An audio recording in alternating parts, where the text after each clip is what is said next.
खुद का अपना वर्कशॉप का 10 साल का एक्सपीरियंस हो गया है। तो ये मैं अपने एक्सपीरियंस के आधार से बता रहा हूँ। मैंने बहुत सारी गलतियाँ करी है, मैं नहीं चाहता कि आप लोग भी वही गलतियाँ जो मैंने पहले से करी हुई है वो आप भी करो, इसलिए मैं आपके लिए ये वीडियो बना रहा हूँ।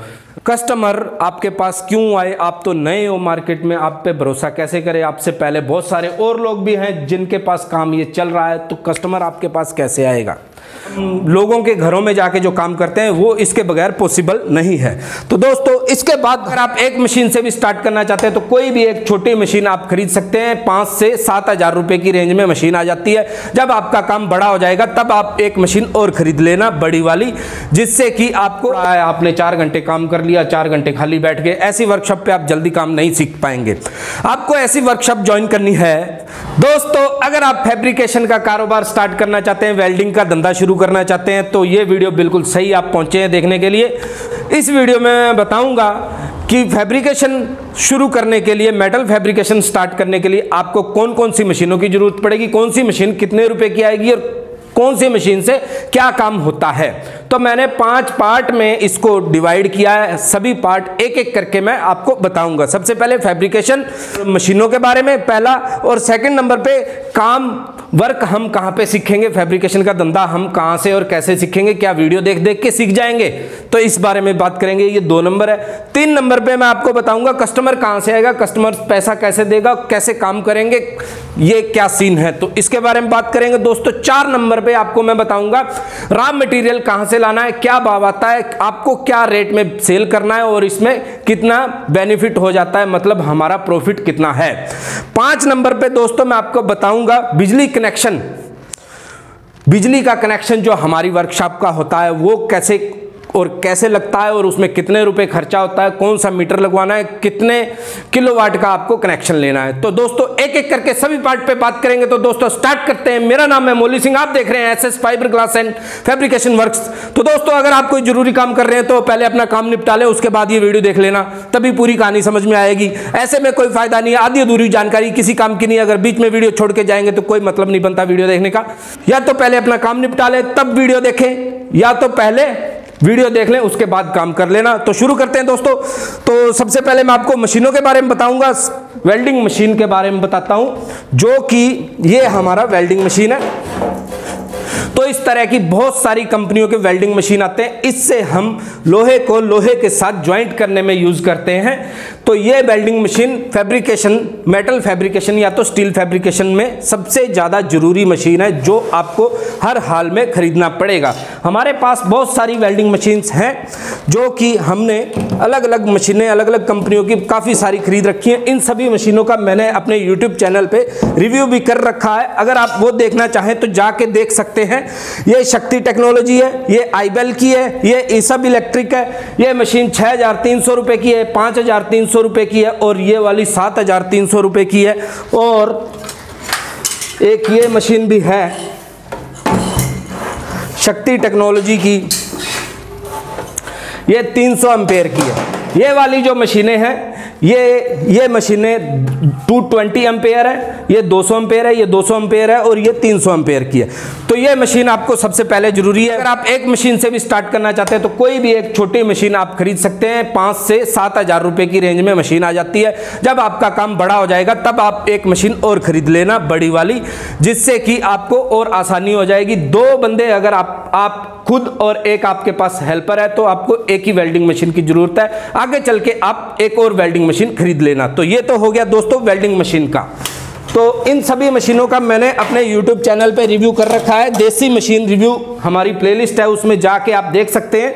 तो ये तो हो गई दोस्तों वेल्डिंग मशीनें। तो इसके बाद मैं आपको अगला बताता हूँ, इसमें और कौन कौन सी इन्वेस्टमेंट आपको करनी पड़ेगी और कौन सी मशीन की आपको जरूरत पड़ेगी। तो दोस्तों सेकंड नंबर पे आ जाती है हमारी ग्राइंडर मशीन। ग्राइंडर मशीन, इससे हम लोहा काटते हैं। अगर ये वाला कटर लगाया तो लोहा काटने के काम आएगा, और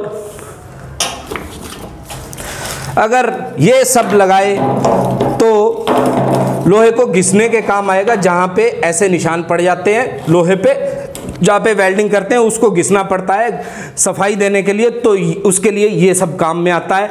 और कटिंग के लिए ये वाला कटर लगेगा जो मैं आपको इधर दिखा रहा हूँ।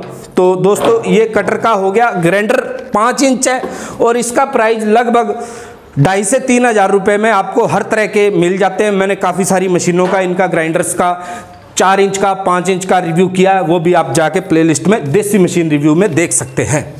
दोस्तों उसके बाद अगर आपको एक ड्रिल मशीन की भी ज़रूरत पड़ेगी, ये बोश की 450 GSB ड्रिल मशीन है, तो आप कोई सी भी खरीद सकते हैं। 1,000 रुपये से स्टार्ट हो जाती है। अच्छी कंपनी की लेंगे तो लगभग आपको 2,000 से 2,500 रुपये खर्च करने पड़ेंगे। अगर सस्ती वाली लेंगे तो 1,000 रुपये के आसपास आपको मिल जाती है, जो कि वर्कशॉप से बाहर जाके काम करने में आपको हेल्प करेगी। घरों में जो जाके हम फैब्रिकेशन वर्क करते हैं उसमें ड्रिल मशीन का काफ़ी ज़्यादा काम होता है, तो इसके बगैर बाहर का काम जो लोगों के घरों में जाके जो काम करते हैं वो इसके बगैर पॉसिबल नहीं है। तो दोस्तों इसके बाद हमारी आ जाती है ये वाली मशीन, स्टेट ग्राइंडर हम इसको बोलते हैं, स्टेट ग्राइंडर DCA का। ये भी लगभग 2,500 रुपये से 3,000 रुपये की आ जाती है। मैंने इसका कंप्लीट रिव्यू किया हुआ है, ये भी आप जाके देख सकते हैं। जब हम लोहे की बजाय स्टेनलेस स्टील का अगर वर्क करना चाहते हैं तो उसमें ये मशीन बहुत ज़रूरी है, बहुत कारगर है। इससे हम स्टील के जो जोड़ हैं उनको घिसने के काम आती है। और इसमें इस तरह के ये कटर लगते हैं, ये वाले इसमें जो इसके वूल कट मैट को, जो स्टील को शाइनिंग देने के लिए ये सब लगते हैं। और ये इसका रेगमार है और ये सब इसमें लगेंगे और स्टील को चमकाने में ये सब काम आएंगे। तो ये मशीन अगर आप साथ में MS फैब्रिकेशन के साथ साथ स्टील फैब्रिकेशन भी करना चाहते हैं तो ये मशीन आपको ज़रूरी है। अगर सिर्फ लोहे का काम करना चाहते हैं, मेटल फैब्रिकेशन करना चाहते हैं तो ये मशीन की आपको ज़रूरत नहीं रहेगी। ये हमारी ड्रिल मशीन है,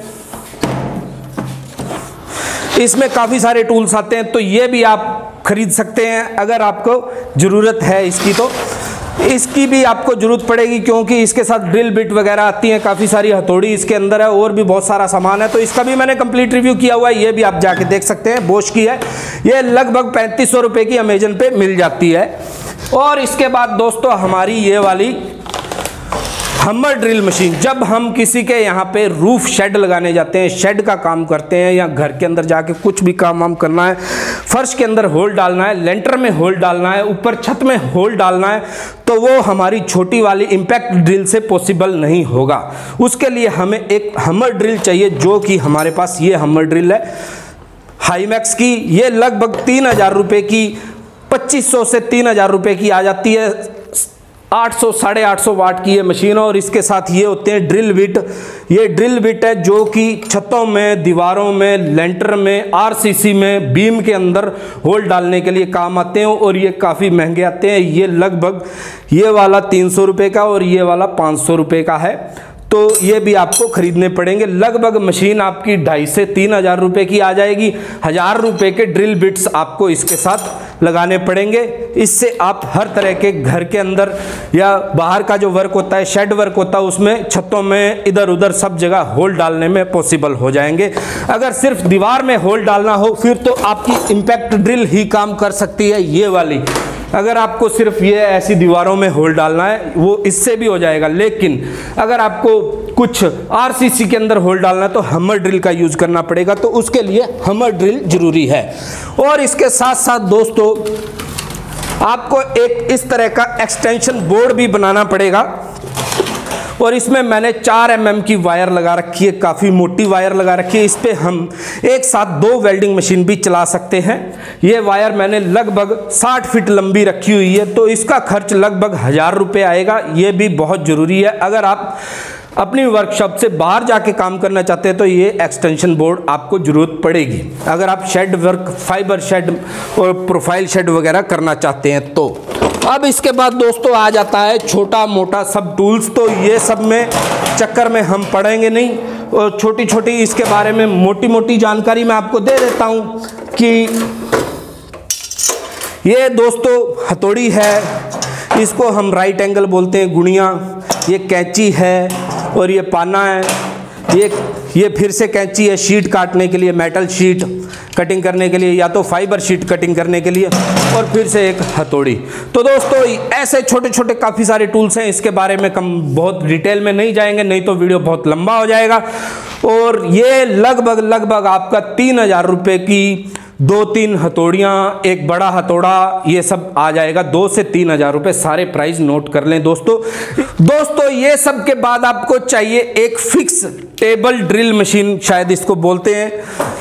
तो ये वाली ड्रिल मशीन चाहिए जिससे हम, अगर हमारे पास कुछ ऐसा वर्क आया हुआ है जिसमें होल डालने हैं, पत्तियों में एंगल में होल डालने हैं, तो उसके लिए ये मशीन जरूरी है। उसके लिए आपकी इम्पैक्ट ड्रिल काम नहीं करेगी, ये वाली ड्रिल मशीन से वो काम होगा। हाँ, ये अलग बात है कि एक बार आप स्टार्टिंग करने के लिए इस मशीन को अवॉइड कर सकते हैं, लेकिन आगे चल के आपको ये मशीन खरीदनी पड़ेगी। तो दोस्तों गर्मी काफ़ी है और अब मैं पानी पीऊँगा, पानी लो। जब भी वीडियो बनाते हैं तो बहुत गर्मी होती है, अंदर पंखा भी बंद करना पड़ता है, नहीं तो आप तक आवाज़ ठीक से नहीं पहुंच पाती है। तो इसलिए अब हमारे मशीनों का तो सारा मैंने आपको बता दिया।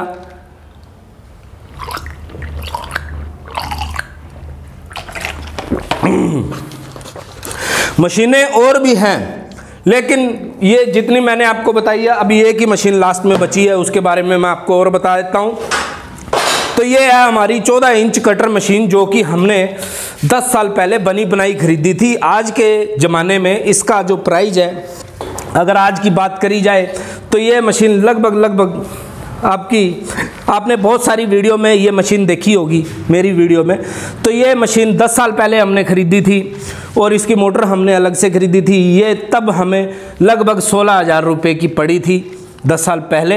अगर आज इसको फिर से बढ़िया से बनाना चाहेंगे तो ये लगभग 18 से 20,000 रुपये में बनेगी। लेकिन मैं आपको सजेस्ट करूंगा, अगर आप स्टार्टिंग कर रहे हैं बिजनेस, तो आप हिताची की नहीं तो डेवाल्ट की 11 से 12,000 रुपये में चॉप सॉ कटर आता है, बहुत बढ़िया, वो वाला खरीद सकते हैं। उसमें इतना ही सारा काम होता है। ये हमारी मशीन जो है ये 3 फेस की मशीन है।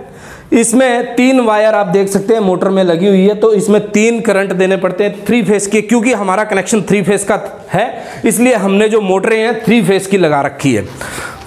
और हमारा पहला टॉपिक क्लियर हो गया, कौन सी मशीनें लगती है, कौन सी मशीन से क्या काम होता है, सारा आपको समझ में आ गया होगा। तो दोस्तों अभी टॉपिक नंबर 2 है कि काम आपको कैसे सीखना है, काम फैब्रिकेशन कहाँ से सीखेंगे। तो वीडियो देख देख के तो सीखने वाले हैं नहीं। वैसे मैंने बहुत सारी वीडियो बना रखी है, आप जाके देख सकते हैं, फैब्रिकेशन से रिलेटेड, शेड की, गेट की, ग्रिल की, हर चीज़ की। लेकिन फिर भी आपको प्रैक्टिकल नॉलेज चाहिए, जो कि आपको किसी फैब्रिकेशन वर्कशॉप में जाके वहीं से मिलेगी। ऐसा नहीं है कि आप घर बैठे मोबाइल पे देख देख के सब कुछ सीख जाओगे। आपके नज़दीक जो भी फैब्रिकेशन वर्कशॉप है, जहाँ पे बहुत अनाप शनाप काम है, जहाँ पे बहुत सारा अनाप शनाप वर्क है, आप देखते हो आपके अगल बगल में कहीं पे है, तो आप वो वर्कशॉप ज्वाइन करें जहाँ पे बहुत काम है। ऐसा नहीं कि ऐसी दुकान आपने चूज कर ली जो जिस पे वर्क है ही नहीं है, काम है ही नहीं है, और आप एकदम आराम से बैठे रहे दिन भर मक्खियाँ मारते रहे, या काम थोड़ा है, आपने 4 घंटे काम कर लिया, 4 घंटे खाली बैठ गए। ऐसी वर्कशॉप पे आप जल्दी काम नहीं सीख पाएंगे। आपको ऐसी वर्कशॉप ज्वाइन करनी है जल्दी काम सीखने के लिए, जिसपे बहुत सारा काम है, बहुत सारा काम का प्रेशर है, 12-12 घंटे काम होता है। ऐसी वर्कशॉप आपको ज्वाइन करनी है, तभी आप फटाफट से काम सीख पाएंगे। और इसके साथ साथ आपको काम सीखने के साथ साथ एक एक चीज को, एक एक पॉइंट को नोट करना है, सीनियर क्या बता रहा है, क्या कैसे करना है। अगर आप अच्छा काम करके सीनियर को देंगे तो वो आपके ऊपर भरोसा करेगा और आपको नए नए जिम्मेवारी से काम सौंपेगा, तभी आप फटाफट काम सीख पाएंगे। अभी पॉइंट नंबर आ जाता है 3। दोस्तों मशीनों के बारे में भी आपको समझ में आ गया होगा, और कौन सी मशीन कितने की आएगी ये सब आपको जानकारी मिल गई अब तक के वीडियो में। और काम आपको कैसे सीखना है, कहाँ से सीखना है, ये भी आप समझ गए होंगे। और इसके बाद आता है हमारा पॉइंट, कस्टमर कहाँ से आएगा, कस्टमर को कैसे भरोसे मिले, कस्टमर का काम कैसे करें कि वो खुश हो जाए, और कस्टमर हमारे पास क्यों आएगा जबकि हमारी वर्कशॉप नहीं है। क्योंकि कस्टमर पहले से तवज्जो उसको देगा जिस पे वो पहले से काम करवाते हुए आ रहा है अभी तक। कस्टमर आपके पास क्यों आए, आप तो नए हो मार्केट में, आप पे भरोसा कैसे करें, आपसे पहले बहुत सारे और लोग भी हैं जिनके पास काम ये चल रहा है, तो कस्टमर आपके पास कैसे आएगा। तो इसके लिए आपको इस कस्टमर आपके पास आए, इसके लिए आप जो भी वर्कशॉप पे वर्क कर रहे थे, जहाँ पे काम सीख रहे थे, वहाँ पे रहते हुए आपने बहुत सारे काम किए होंगे, उनके फ़ोटो आपके मोबाइल फ़ोन में होंगे। तो वो फ़ोटो अपने यूट्यूब पे, अपने फेसबुक पे, अपने इंस्टाग्राम पे डेली पोस्ट करेंगे। जो आपने काम अब तक किए हैं, और नीचे अपना नंबर भी देंगे, अपना मोबाइल नंबर भी। इंस्टाग्राम पे, फेसबुक पे, व्हाट्सअप स्टेटस पे, हर जगह पे जो काम आपने अब तक किए हैं, जो अच्छे काम आपने किए हैं, जो गेट बनाए हैं, जो ग्रिल बनाई है, उनको डेली पोस्ट करेंगे और नीचे अपनी वर्कशॉप का नाम लिखेंगे, जो भी आप अपनी वर्कशॉप का नाम रखेंगे, और अपना मोबाइल नंबर भी देंगे। किसी भी जानकारी के लिए इस नंबर पर संपर्क करें, ऐसे लिखना पड़ेगा नीचे में। तो वहाँ से आपको आएगा कस्टमर, और कस्टमर आने के बाद आपको अच्छे से बढ़िया से बात करनी है, सारे पॉइंट एक एक करके आपको। कस्टमर आपके पास आ गया, ये तो था कस्टमर आने का। अभी कस्टमर को खुश कैसे करना है, कस्टमर को पूरा एक कॉपी के अंदर, एक बुक के अंदर जो आप ऑर्डर लिखते हैं उसके अंदर पूरा डिटेल से लिख देना है। ये एंगल यूज़ करेंगे, ग्राइंडिंग करेंगे, पेंट करेंगे या नहीं करेंगे, इसका इतना रुपए खर्चा है, पेंट का इतने रुपए खर्चा है, ठीक है। एक एक चीज़ को आप बुक के अंदर, जो आपकी ऑर्डर बुक है उसके अंदर नोट करेंगे, कस्टमर को दिखाएंगे कि भाई साहब 10,000 रुपये इस सामान के हो गए लोहे के, 5,000 रुपये लेबर के हो गए, 3,000 रुपये पेंट के हो गए और 2,000 रुपये पेंट वाला लेगा, कुल मिला के 20,000 रुपये हो गए, 500 रुपये कार्टेज चार्ज। तो ये सारा तामझाम आप कस्टमर के सामने एक कागज़ के ऊपर लिखेंगे और कस्टमर को दिखाएंगे। उसके बाद आप उससे 50% एडवांस की डिमांड करें, और आपको ऐसे ही आगे आगे उसके जो 50% आपने एडवांस लिया उससे आपको रॉ मटेरियल खरीदना है। ये वाले सब एंगल पाइप, जो भी आपके वर्क में जो ज़रूरी है, शीट का काम है तो शीट खरीदना है, एंगल का काम है तो एंगल खरीदना है। ये आप जब भी नए मार्केट में आओगे तो आपको उधारी में नहीं मिलेगा, सब कुछ कैश में लेना पड़ेगा। उसके लिए आपके पास पैसे होने चाहिए, कुछ कस्टमर देगा, कुछ पैसा आपका लगेगा। तो ये तो था कस्टमर को हमने कैसे हैंडल करना है, कस्टमर का काम कैसे करके देना है। तो इसके बाद दोस्तों आ जाता है 4 number, raw material. Raw material फिर से वही इसी अभी बात करके गए हैं। ये है रॉ मटेरियल, पाइप है, एंगल है। ये इसकी जो शॉप है जहाँ से ये मिलता है उनका आपके पास नंबर होना चाहिए, और आपको बार बार उनके पास जाना नहीं है। ये सब मैं अपने एक्सपीरियंस से बता रहा हूँ। आज तक के मुझे 10 साल अपनी वर्कशॉप किए हुए हो गए हैं। उससे पहले 10 साल मैं जॉब में था इसी लाइन में, ठीक है। तो मुझे 20 साल का एक्सपीरियंस हो चुका है, खुद का अपना वर्कशॉप का 10 साल का एक्सपीरियंस हो गया है। तो ये मैं अपने एक्सपीरियंस के आधार से बता रहा हूँ। मैंने बहुत सारी गलतियाँ करी है, मैं नहीं चाहता कि आप लोग भी वही गलतियाँ जो मैंने पहले से करी हुई है वो आप भी करो, इसलिए मैं आपके लिए ये वीडियो बना रहा हूँ। रॉ मटेरियल आपको लेने के लिए नहीं जाना है बिल्कुल भी, आपको 2, 4, 5, 10 बार जाना पड़ेगा। स्टार्टिंग में 2, 4 दुकानें आपने देख ली, समझ लिया कि यहाँ पे मिलता है। उसके बाद आपको इनके नंबर रखने हैं। जो भी माल आपको चाहिए फ़ोन पे 2 दुकानों से 3 दुकानों से आप फ़ोन करके पूछेंगे, जिसका रेट आपको बढ़िया लगा वहाँ से आप बोलेंगे कि भैया ये सामान इतना इतना भेज दो, और माल उतना ही खरीदना है जितने की ज़रूरत है। फालतू माल खरीदने का कोई फ़ायदा नहीं है, उसमें फ़ायदा भी हो सकता है, नुकसान भी हो सकता है। रेट बढ़ गया तो आपका फ़ायदा, रेट कम हो गया तो आपका नुकसान, क्योंकि आप नए हो तो आप उतना ही रॉ मटेरियल खरीदो जितना आपके लिए, जिसका आपके पास ऑर्डर है। थोड़ा बहुत एक्स्ट्रा खरीद सकते हैं। तो ये तो हो गया दोस्तों हमारे रॉ मटेरियल का। और सबसे लास्ट पॉइंट जो आता है, सबसे लास्ट पॉइंट हमारा है बिजली कनेक्शन। अगर आपकी दुकान खुद की है, प्रॉपर्टी जगह खुद की है, तो सबसे बेस्ट है। इससे बढ़िया कुछ हो ही नहीं सकता अपना धंधा शुरू करने के लिए फैब्रिकेशन का। अगर आपकी जगह खुद की है, छोटी है, बड़ी है, अच्छी है, बुरी है, जैसी भी है, तो सबसे बेस्ट है। नहीं तो आपको किराए पे दुकान लेनी पड़ेगी अपनी एक फैब्रिकेशन का वर्क करने के लिए। बहुत सी दुकानें फैब्रिकेटर को दुकान देते ही नहीं है लोग। फैब्रिकेशन का काम करने के लिए आपको अगर भाड़े पे दुकान चाहिए तो थोड़ा मुश्किल हो जाता है बड़े शहरों में। छोटे शहरों में या गाँवों में आसानी से मिल जाती है। अगर आप भाड़े पे दुकान ले रहे हैं जहाँ पे आप फैब्रिकेशन का बिजनेस स्टार्ट करेंगे, तो आपको वहाँ पे कनेक्शन लगा हुआ ही मिल जाएगा। अगर आप खुद की आपकी दुकान है अपनी खुद की, तो आपको बिजली का कनेक्शन अपने से लेना पड़ेगा। मैं आपको इधर दिखाना चाहूँगा, हमारे यहाँ पे 3 फेस का कनेक्शन लगा हुआ है। आप देख सकते हैं 3 फेस है, और एक ये डब्बा ऐसे लगा हुआ है, और यहाँ पे नीचे में आप देख सकते हैं, अंधेरा है, थोड़ा कम दिखता होगा। इधर अर्थ है, बाकी तीनों में करंट है। तो ये हो गया हमारा करंट। 3 फेस का मैंने इसलिए लिया था क्योंकि आज से 10 साल पहले जब हमने शुरू किया था तब मेरा विचार था कि हम इस धंधे को आगे और बढ़ाएंगे। हालांकि बढ़ा भी रहे हैं, लेकिन यहाँ पे वर्कशॉप पे हमारे यहाँ बहुत ज़्यादा काम नहीं होता। हमारा काम बाहर चलता है। हम कभी दिल्ली, कभी लुधियाना, कभी कहीं ऐसे काम करने जाते हैं। बड़े बड़े काम करने जाते हैं, छोटा काम 5,000 वाला, 10,000 वाला वो करने नहीं जा सकते हैं। अभी मेरे एक दोस्त ने नया कनेक्शन लिया, मेरा तो हो गया 10 साल पुराना कनेक्शन, बिजली का कनेक्शन। तो जो मेरे दोस्त ने बिजली कनेक्शन अभी लिया है उसका 26,200 रुपये खर्चा आया था, जिसमें मीटर और ये वायर सब कुछ ऐड था, और 3 महीने का एडवांस बिजली बिल। हम हरियाणा में रहते हैं, हमारे यहाँ कुछ इस तरह का सिस्टम है। तो 26,000 रुपये 3 फेस के कनेक्शन के लिए लगे थे। और इसका बिल कितना आएगा ये भी बता देता हूँ।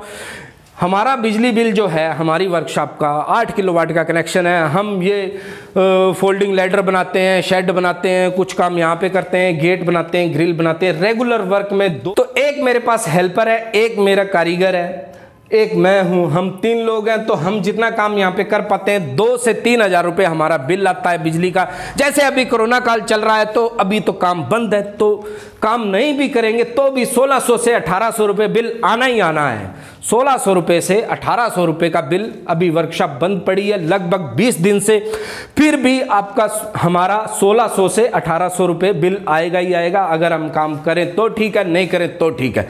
अब ज़्यादा काम करेंगे तो बिल बढ़ जाएगा। जैसे जब सीजन होता है, जून के महीने में हमारा कूलर स्टैंड का सीजन होता है, तो जून के महीने में हमारा बिल 4,000 4,500 भी हो जाता है। तो दोस्तों आज के वीडियो में आपको कैसा लगा कमेंट करके जरूर बताएं। आपको कौन सी जानकारी आपके साथ में साझा नहीं कर पाया, उसके बारे में आपको कुछ जानकारी चाहिए तो वो भी कमेंट करके बताएं। आपकी जानकारी के लिए बता दूं, मैं हर रविवार रात को 9 बजे लाइव आता हूं यूट्यूब पे। अगर आपका कोई सवाल, सुझाव या अनुभव है तो आप मेरे साथ आके साझा कर सकते हैं। आशा करता हूं आज का वीडियो आपको बहुत पसंद आएगा। वीडियो जरूर लंबा हो गया है लेकिन ज्ञान से भरपूर है। दोस्तों वीडियो को लाइक जरूर करें, बहुत मेहनत लगी है। पंखा बंद कर रखा है, शटर बंद है, बिल्कुल सब कुछ बंद है, पंखा भी नहीं चल रहा है। इतनी गर्मी लग रही है, पसीने से मैं पूरा भीग चुका हूं आपके लिए। तो आज का वीडियो यहीं ख़त्म करते हैं, और अच्छा लगे तो हमारे चैनल को सब्सक्राइब कर देना और वीडियो को लाइक कर देना। वीडियो देखने के लिए आपका धन्यवाद।